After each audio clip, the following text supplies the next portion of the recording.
ये कहानी है गिरधर नाम के एक सुनार की।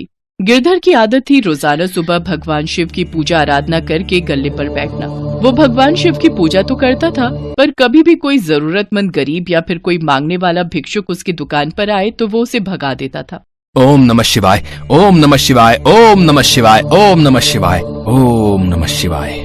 सेठ जी, बहुत भूख लगी है, थोड़ा पैसे दे दो, कुछ खा लूंगा। चल चल हट जाए यहाँ से।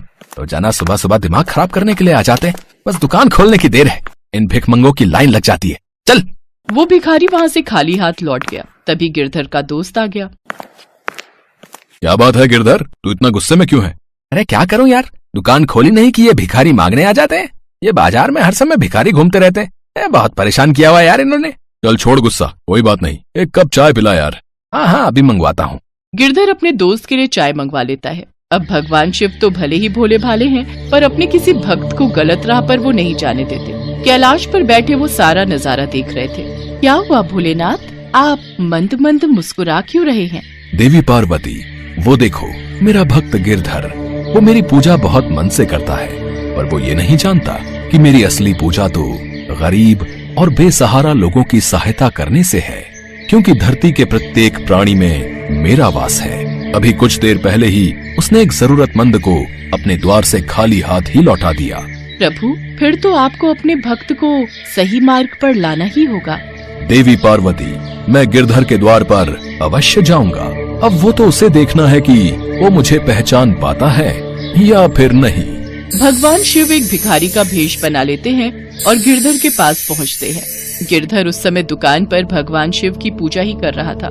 हे महादेव, मैं आपकी रोजाना सच्चे मन से पूजा करता हूँ, हमेशा आपका नाम लेता रहता हूँ, फिर भी आप मुझे दर्शन नहीं देते हो प्रभु।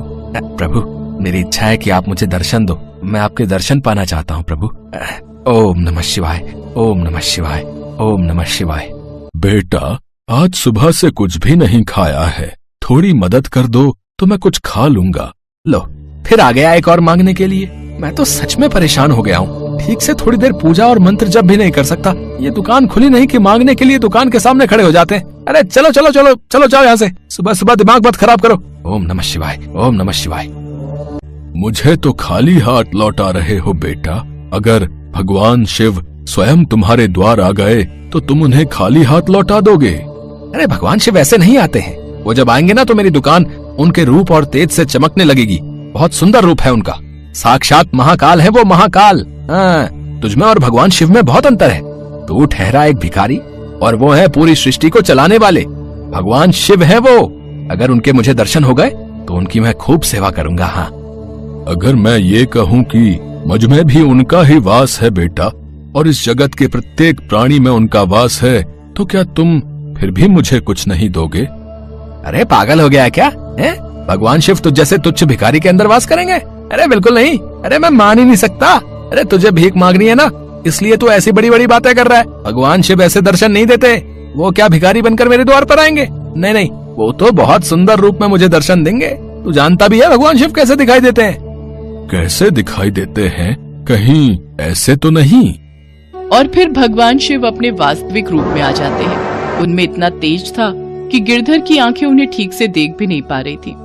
हे महादेव, आप मेरे द्वार पर आए और मैं आपको पहचान भी नहीं पाया।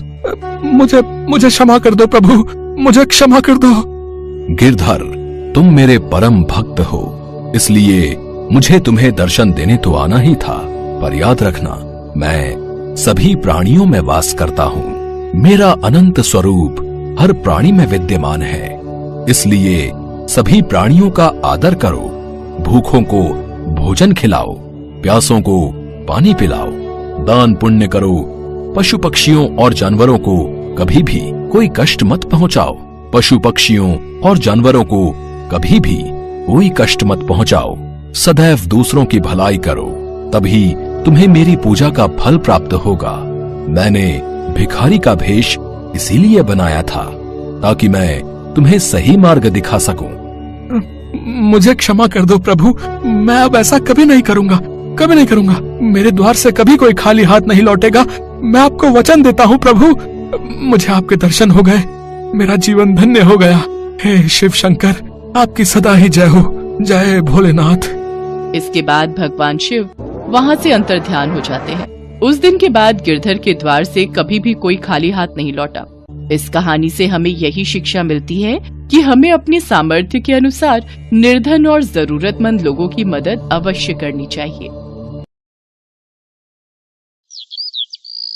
एक बार भगवान शंकर तपस्या से उठे तो माँ पार्वती उनके पास आई और बोली, स्वामी, आप सारा दिन पर्वत पर बैठे रहते हो और मैं सारा दिन घर का कामकाज करती हूँ, भूखी प्यासी बैठी रहती हूँ। आप कुछ नहीं कमाते हो, मैं क्या खाऊं, क्या बच्चों को खिलाऊं? आपने कभी इस ओर ध्यान भी दिया कि परिवार कैसे चलेगा? माँ पार्वती की बातें भगवान शंकर ध्यान से सुन रहे थे। आप मेरी एक बात मानोगे स्वामी? मैंने तुम्हारे साथ फेरे लेते हुए 7 वचन निभाने का वादा किया था। तुम कहो तो मैं तुम्हारी बात अवश्य मानूंगा। तो फिर ठीक है, एक काम करो, आप वृंदावन चले जाओ। एक आपका अपना नंदी बैल तो है ही, और एक बैल आपका वहाँ कन्हैया से मांग लेना। कन्हैया के खेत हैं, आप वहाँ पर खेती करना और जो फसल उगे उसे ले आना। कुछ तो काम चलेगा। लेकिन एक बात का ध्यान रहे स्वामी, आप वहाँ जाकर कन्हैया से कहना कि आप खेती ऊपर की लोगे और नीचे का हिस्सा कन्हैया को देना। ठीक है देवी पार्वती, मैं अभी नंदी बैल पर बैठकर वृंदावन जाता हूँ। इसके पश्चात भगवान शंकर अपने बैल नंदी पर बैठ गए और कन्हैया जी के पास जाने लगे। रास्ते में नंदी बैल उनसे बोला, प्रभु, हम जा तो रहे हैं लेकिन ये कन्हैया बहुत चालाक हैं, बहुत तेज हैं। कोई नहीं, जो होगा सो देखा जाएगा। मैंने पार्वती को वचन दिया है कि अब मैं खेती करके ही लौटूंगा। और फिर इसके पश्चात शंकर जी अपने बैल नंदी के साथ कृष्ण जी के द्वार पहुँचे और अपना शंख बजाने लगे। शंख की आवाज सुनकर कृष्ण जी द्वार खोलते हैं तो उनके सामने भगवान शंकर खड़े थे। कृष्ण जी भगवान शंकर को प्रणाम करते हैं। भोलेनाथ, आप आइए, भीतर पधारिए। अचानक कैसे आना हुआ? मुझे संदेशा भेज देते, मैं आपसे मिलने आ जाता। कन्हैया, मेरा एक काम है जो केवल तुम ही कर सकते हो। हाँ हाँ, बताइए, मैं आपकी किस प्रकार सहायता कर सकता हूँ? मुझे आपके खेतों पर खेती करनी है। एक बैल मेरे पास है और एक बैल आप अपना दे दो और अपने खेत पर मुझे खेती करने के लिए दे दो। क्यों मैया, आपका क्या विचार है? भगवान शंकर हमारे खेतों पर खेती करना चाहते हैं। हाँ, तो कोई बात नहीं, अच्छी बात है, हमें भी बनी बनाई फसल मिल जाएगी। पर मेरी एक शर्त है, खेती में आप जो भी मुझे बोने को कहोगे वो मैं बो दूंगा, पर खेती का ऊपरी हिस्सा मैं रखूंगा। तो आप बताओ मैं क्या बो दूं? ठीक है, मुझे मंजूर है। एक काम करो, आप ना आलू बो दो। ठीक है, फिर मैं फसल तैयार होने के बाद ही आपसे मिलूंगा। इसके बाद शंकर जी बैलों को लेकर खेती करने चले गए। उन्होंने खूब मेहनत से खेती की और आलू उगाए। कुछ दिनों में आलू की फसल पककर तैयार हो गई।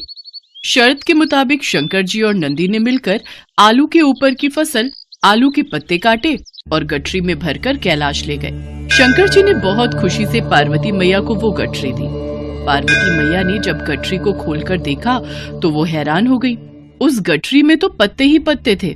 प्रभु, आप ये क्या उठा लाए हो? खेती कहाँ है जो आपने की थी? पार्वती, मैंने तो वैसा ही किया जैसा तुमने मुझसे कहा। मैंने ऊपर की खेती का हिस्सा लिया और कैलाश लौट आया। मुझे कुछ नहीं पता प्रभु, अब मैं इन पत्तों का क्या करूं? ये पत्ते किसी काम के नहीं हैं। अब आप दोबारा जाओ और दोबारा खेती करके लाओ। और हाँ, अब की बार आप नीचे की खेती मांगना। एक बार फिर भगवान शंकर नंदी के साथ वृंदावन जाने लगे। रास्ते में नंदी ने उन्हें फिर समझाया कि कान्हा बहुत चतुर है, तो आप सावधान रहना। शंकर जी ने फिर से वही कहा कि जो होगा देखा जाएगा। कन्हैया, मुझे आपके बैल और खेत फिर से चाहिए। मुझे एक बार फिर खेती करनी है, पर इस बार मेरी शर्त ये है कि मैं खेती नीचे की लूंगा, ऊपर की आप रखना। बताओ मैं क्या बो दूं? ठीक है, फिर तो आप बाजरा बो दो। कृष्ण जी के कहने पर शंकर जी ने बाजरा बो दिया और खेती की। उसकी अच्छे से रखवाली की और कुछ ही समय में बहुत अच्छी बाजरे की फसल उगाई। शंकर जी बाजरे के नीचे की डंडियां तोड़कर कैलाश ले गए और ऊपर का बाजरा सारा कृष्ण जी और यशोदा मैया घर ले गए। कैलाश पहुंचकर जब शंकर जी ने माता पार्वती को बाजरे के नीचे की डंडियों से भरी गठरी दिखाई तो वो फिर से क्रोधित हो गई। अरे, आप ये क्या ले आए? ये तो घास फूस है, इनका मैं क्या करूंगी? इसमें बाजरे के दाने कहाँ हैं? पार्वती, मुझे तो तुमने कहा कि मैं नीचे की खेती ले आऊं, इसलिए ऊपर की खेती मैंने कन्हैया को दे दी। मुझे कुछ नहीं पता, मैं क्या बनाऊं और क्या खिलाऊं। आप एक बार फिर से जाओ और इस बार कन्हैया से कहना कि ऊपर और नीचे दोनों की खेती आप ही रखोगे। ठीक है पार्वती, जैसा तुम कहो, मैं फिर से जाता हूँ। चलो नंदी, शंकर जी कन्हैया के द्वार पर पहुँचे और उनसे फिर से खेती करने के लिए कहा। कन्हैया, इस बार ऊपर और नीचे दोनों की खेती मैं ही लूंगा। बताओ मुझे क्या बोना है। ठीक है, इसमें मुझे कोई आपत्ति नहीं है। आप इस बार मक्का बोलो। इस बार आप ऊपर और नीचे की खेती ले लेना और जो बचेगा वो मैं रख लूंगा। शंकर जी फिर से खेती करने लगे। कुछ ही समय में मक्का की बहुत अच्छी फसल उगाई।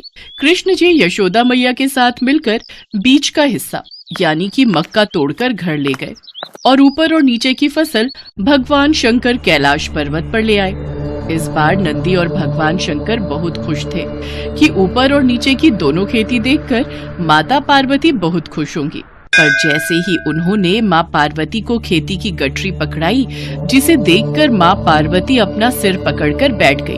अरे, ऊपर और नीचे की फसल तो ले आए, पर इसमें भुट्टा कहाँ है? पार्वती, तुमने ही तो कहा था कि ऊपर की और नीचे की खेती लेकर आऊं, इसलिए मैं ऊपर और नीचे की खेती ही तो लेकर आया हूँ।